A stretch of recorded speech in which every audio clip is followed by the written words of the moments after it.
Fala galera, sejam muito bem-vindos a mais um vídeo aqui no canal e hoje mais um react aos programas da ESPN com todas as informações do Flamengo, que acabou de ganhar do Vitória por 2-1 e nós temos agora a coletiva exclusiva com o Filipe Luiz e todas as informações e os melhores momentos dentro de campo. Então já se inscreve aí no canal, deixa o seu like e agora sem mais delongas vamos acompanhar todas as informações com os nossos amigos da ESPN. As posições dos espaços apareceram e a qualidade deles também. E aí a gente conseguiu fazer a vitória, fazer o gol da vitória, e uma vitória muito difícil e muito importante para a gente. Felipe, fugindo um pouco do contexto do jogo, vou te fazer uma pergunta que é uma pauta especial de Libertadores. Né? O Renato Gaúcho é o único que foi campeão como jogador e como técnico. Né? Você já foi campeão como jogador, tem a possibilidade aí, e é uma meta ser campeão da Libertadores como treinador. Isso mexe com você, é algo muito difícil de acontecer, né? Só tem o Renato conseguiu isso. Pois é. São poucos. Eu sinceramente não estou pensando nisso agora, nesse momento. Né? A gente só pensa no troféu, na possibilidade, na história, quando chegar na final. No momento eu estou pensando, ainda não, né? Mas quando chegar em casa amanhã eu vou pensar no próximo adversário, que é o Central Córdoba, né? E a partir daí começar a estudar o próximo adversário e ver como poder ganhar. Só de estar liderando esses jogadores desse nível, liderando uma nação e tentando representar o torcedor e tendo essa comunhão com eles, que eu sinto que não só eu, senão os jogadores também têm, para mim já é um troféu, para mim já é um título. Quantos passaram por esse clube e são mais um nome, né? Mas quantos conseguem isso com a torcida? Então eu valorizo muito que essa comunhão que encontramos junto com o torcedor, que eles se sintam identificados com a equipe que está desempenhando, independente se tem desfalques, quem joga, quem não joga, se joga alguém da base, se joga alguém que já tem 35, o torcedor ele se sente identificado e para mim esse é o maior troféu. Depois, os que vêm além disso, é lucro. Obrigado, Felipe. Obrigado a vocês por... Muito bem, tá aí o Filipe Luiz em entrevista coletiva depois dessa vitória importante e ele parece muito feliz com a estrutura da equipe. E aí cita agora o torcedor no finalzinho falando: também estamos felizes com o torcedor porque eles também se sentem representados por todos os jogadores que entram em campo. Acho que vai muito ao que falávamos aqui sobre os 11 titulares desse Flamengo, que não obrigatoriamente vamos ver em todas as partidas.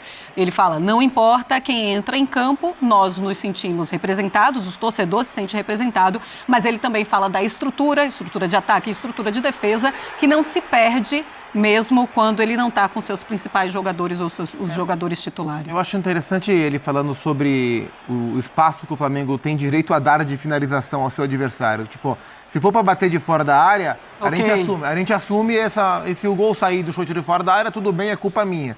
A gente aplaude, ele diz, como né? Saiu hoje o chute do Rato, a bola pegou nas costas do Gerson e matou o Rossi. E é curioso, é interessante porque a gente, motivos muito fáceis de serem encontrados, a gente faz inúmeros elogios à performance ofensiva do Flamengo. Mas o que acontece, e acontecia em 2019 também, a performance ofensiva do Flamengo tem como consequência uma performance defensiva muito boa. O Flamengo é um time que se defende muito bem, não porque marca obrigatoriamente muito bem, mas porque ele ataca tanto, ele impõe tanto volume ao seu adversário, que a bola está sempre longe, ou quase sempre longe. O Flamengo é um time que marca atacando. E a gente viu hoje de novo, o Vitória acho que finalizou 4, no máximo 5 vezes durante o jogo e poucas delas foram perigosas, porque o Flamengo é um time de muito volume. Contra o Deportivo Táchira foi a mesma coisa, na reta final o Táchira foi ter uma chance com o Bausa, né, que entrou no segundo tempo, uma bola que pegou na trave. Então achei importante o Felipe ressaltar essa performance defensiva, porque a performance ofensiva, ela tá nos nossos olhos o tempo inteiro.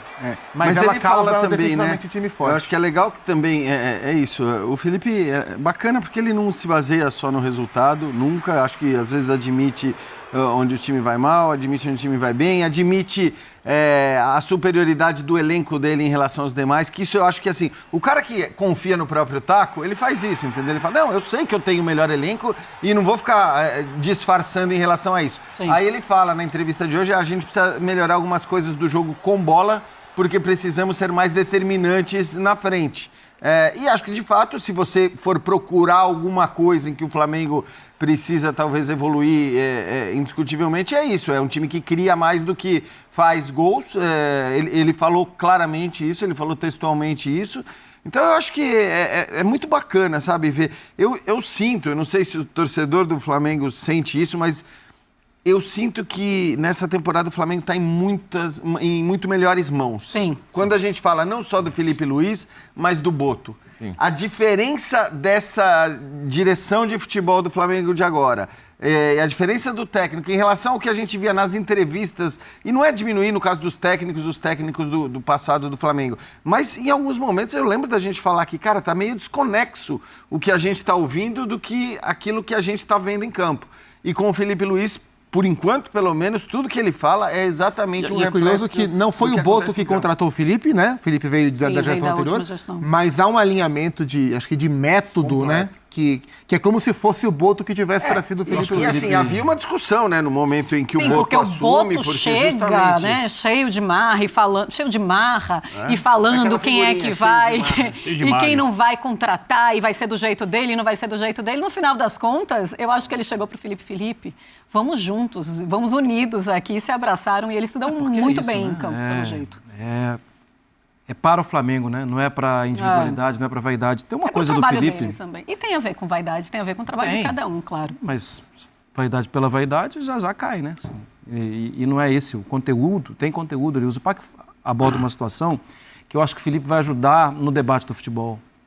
Essa situação da batida de fora da área, né? Da batida de mapear os movimentos de ataque do time adversário e alguma coisa que cair no aleatório, caiu no aleatório. É do jogo.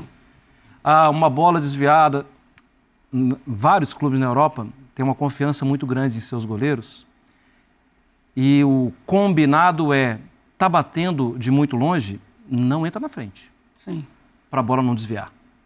Isso subverte uma lógica infantil do futebol. Não deixa bater. Que é o que a gente aprende na pelada de rua, no colégio, ou na baba, na Bahia. Não deixa chutar, não deixa chutar. Fecha. Mas depois que chuta, se joga, não deixa. Então, mas a gente está falando, não é da pelada, a gente está falando do futebol profissional. Claro. Em algumas situações, confia no Rossi. Não é a situação de hoje. Hoje bateu, assim. Mas eu acho que ele vai contribuir com o debate. Assim, você não precisa morrer abraçado nessa não deixa chutar. Às vezes é mais proveitoso, às vezes a produção é melhor. Deixa eu chutar, daí pode chutar. Meu goleiro, eu confio nele, ele vai pegar. Tem muitos times fazendo isso. E só uma defesa que é o Felipe Luiz, porque ele é perguntado no jogo contra o Deportivo Táchira, uma repórter de lá fala o seguinte: você não estudou o Deportivo Táchira, você não sabia, mas que falta de respeito. Ele falou: não, eu estava primeiro no Campeonato Brasileiro, era a primeira rodada, depois eu ia estudar o adversário. E hoje eu estou muito focado aqui no Vitória, depois eu vou estudar o próximo adversário, que é o... Aí ele ainda olha e faz Central Córdoba, ou seja, para mostrar, se ele for começar a olhar 2 jogos para frente, ele enlouquece.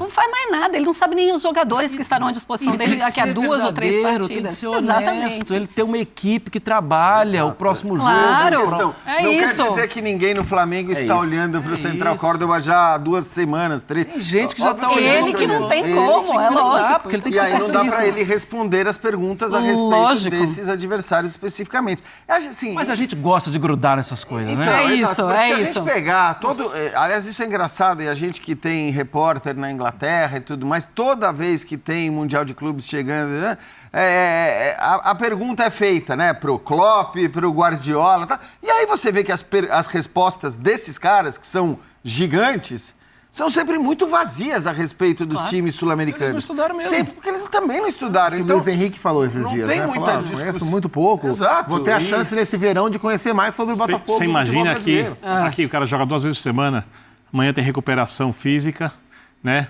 Aí a equipe chega com um relatório, mapeando todas as virtudes e defeitos dos adversários, e ele tem 1 ou 2 treinamentos, de acordo com o dia, se for quarta ou quinta, para resolver isso. Como ele vai pensar no que fazer no jogo do final de semana? A não ser que seja uma decisão e um jogo sem valor, que ele olha... Claro, ele Vou pensar o próximo, claro. Ouvindo quem está cuidando da parte física, fala, olha, aqui vai estourar. Ele pensa, melhor não colocar aqui...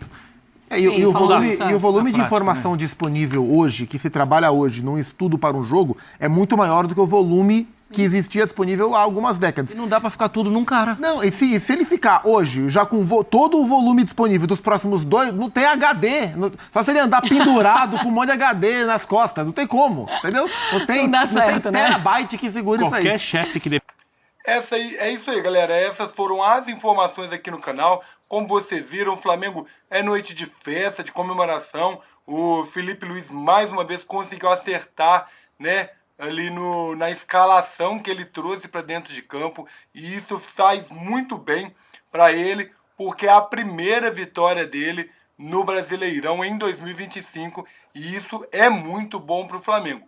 São 3 pontos importantíssimos que poderiam fazer muita falta lá na frente, mas o Flamengo já leva esses 3 pontos para casa, não é verdade? E agora é só comemorar. Tem algumas coisas ainda para ser acertado dentro de campo, na área criativa do Flamengo, né? Nós vemos aí alguns lances que o Flamengo ele consegue criar, mas não finaliza, apesar de ter dominado completamente o jogo.